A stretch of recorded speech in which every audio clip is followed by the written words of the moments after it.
Good morning, my dear friends. Today I am indeed very happy to meet you all during these Marian months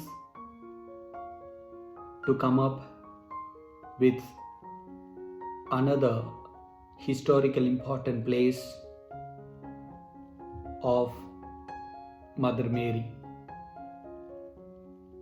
Well, we have all heard about, at least we are aware of Our Lady of Assumption Church at Kamanaikanpatti, which is in the diocese of Palayamkottai, in the southern districts of Tamil Nadu, India.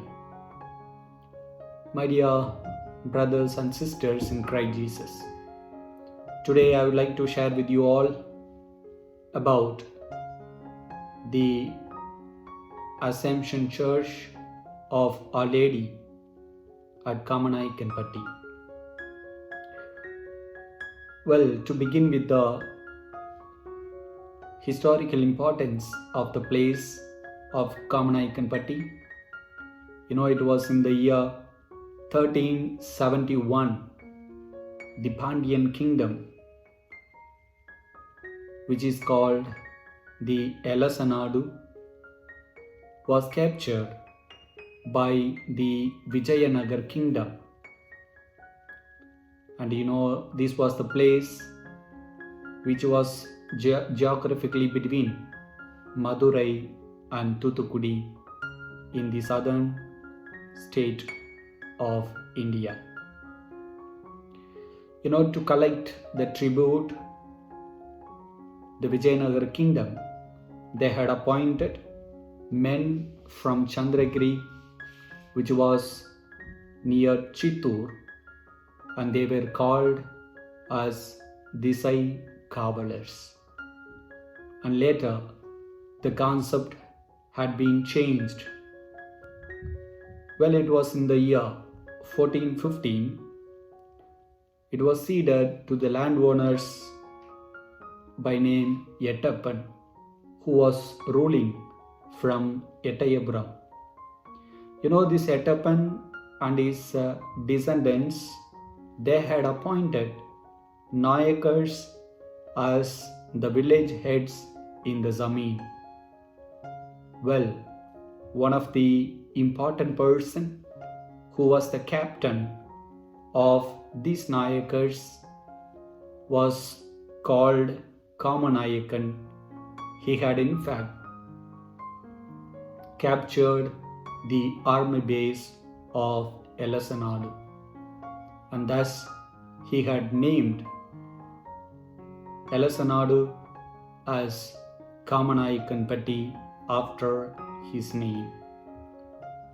My dear brothers and sisters, once it was under the rule of the Kamanayakan, who was from the dynasty of Nayakars, there arose problem between people and their faith. Well, the migrant Nayakars who were interested in the caste-centered Brahmic religion, they wanted to implant caste system and Vedic Dharma principles.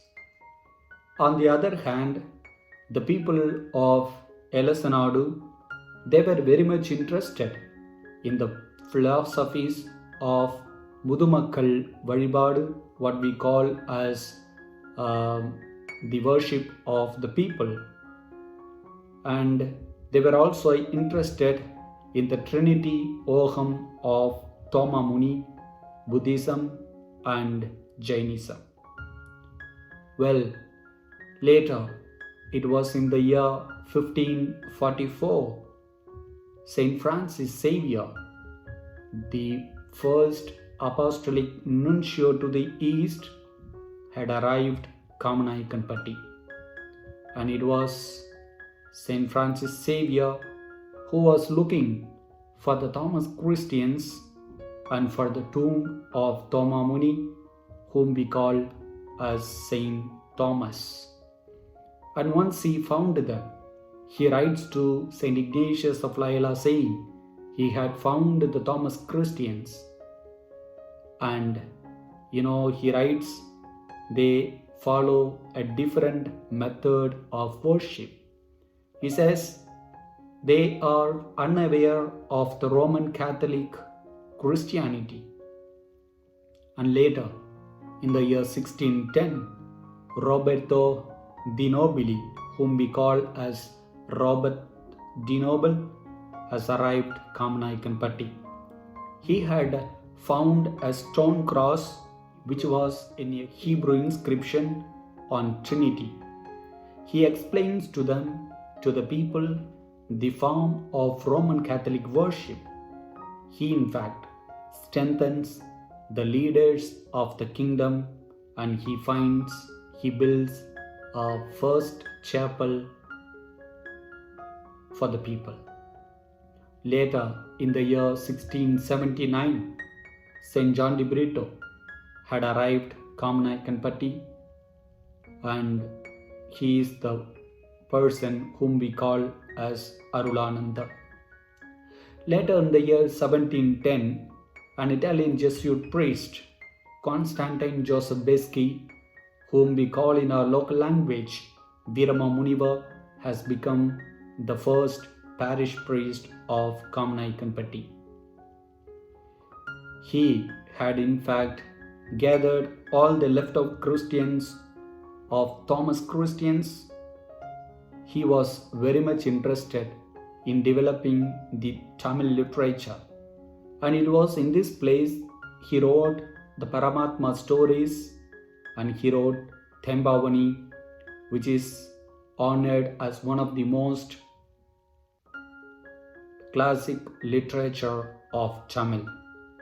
He had in fact built 2 large teak wood cars in the church in honor of our Blessed Mother. My dear brothers and sisters in Christ Jesus, this is the historical importance of the Church of Assumption at Kamanaikenpatti. And we need to move on to the spiritual importance of the place of Kamanaikenpatti. There are 3 important miracles which had taken place, and they were all attributed in honor of our Blessed Mother. Well, it traces back to the year 1690. It was when a girl fell into an open well and she died. The parents and the villagers pleaded to our Blessed Mother. It is said that she was miraculously brought back to life. And the second miraculous incident traces back in the year 1728. The church was several times visited by the thieves, and one of the thieves was trying to rob the image of our Blessed Mother. He was ready to pick it up, and unfortunately the thief became blind. The third miraculous event is attributed to our Blessed Mother is in the year 1748. The whole village of Kamanaikenpatti was burned down by the evil forces who were against the Christianity and the Christian faith. Yet the image and the statue of our Blessed Mother remained unstained and saved. My dear brothers and sisters, apart from these 3 miracles of our Blessed Mother which had taken place in Kamanaikenpatti, there were no priests for 82 years, 82 long years, yet the people stood firm in their faith and their devotion to our Blessed Mother. And today, the Feast of Assumption on August 15th is very well celebrated at Kamanaikenpatti, and most people come for this celebration. There is a significant and unique devotion which we call as Kumbidu Sevai, which is to show the emptiness of human before God. My dear brothers and sisters in Christ Jesus, the Assumption of our Blessed Mother, who was taken soul and body into heaven, what we believe is the Catholic faith. To me and to you, today as we talk about the Assumption of the Blessed Virgin Mary, who is honored at Kamanai can also perform miracles in your life and in my lives too, only when we believe. If we believe the Mother can do miracles in our life, definitely she is going to be with you and with me. There is no doubt about it. And today, let's all believe in the providence of the Lord. Let's all believe that Lord is doing miracles and wonders through our Blessed Mother. May He bless us through her. Amen. In the name of the Father, and of the Son, and of the Holy Spirit. Amen.